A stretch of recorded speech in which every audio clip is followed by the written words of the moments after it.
government held peace talks in Russia to bring back the Hutu and the Tutsi. That is to say that it was united by peace talks at that particular moment. Now you can imagine if the Rwandans were most likely sanctions, lives of people were to be ruined. But even if you sanction Russia, that is to say countries like Ukraine and Russia in the war, whom did it affect? It affected Uganda. It affected the lives of Uganda. The price hiked. The price fluctuations is at its height because of such things as wars. We think in that kind of regard, we think we are most likely going to put lives of other countries and other specific countries at stake. We think it is necessarily in our side of the house. So they have a burden to show to us why they think they are still going for economic sanctions, yet they again undermine effective dialogue. The last thing I'm going to talk about is the pros and cons of effective sanction. We think when we are not working, or when we are most likely not going to do such things, we think they do not work at all. With a proof of analysis that will show you that even if you try your much effort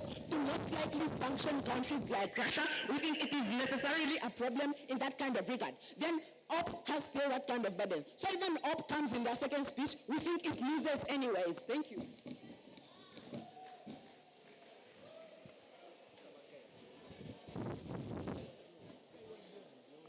Guys, friends,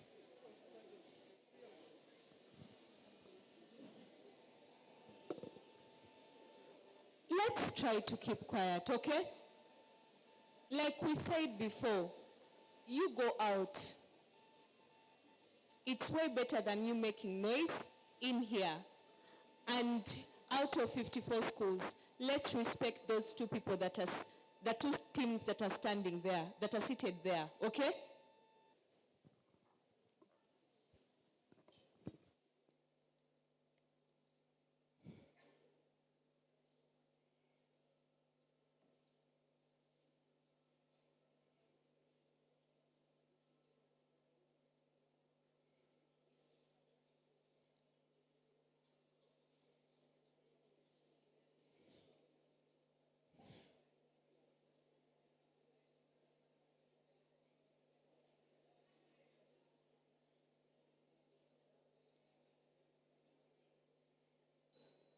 All right, so here's one thing that we need to actually acknowledge from today's debate. I feel like generally, we all come to a consensus that in the end, we all want solvency for wars, want compliance by particularly parties involved to actually stop these wars, right? Now, what exactly then does team affirmative front us? Team affirmative front says diplomatic solutions in the long run. They say that this is what is actually better.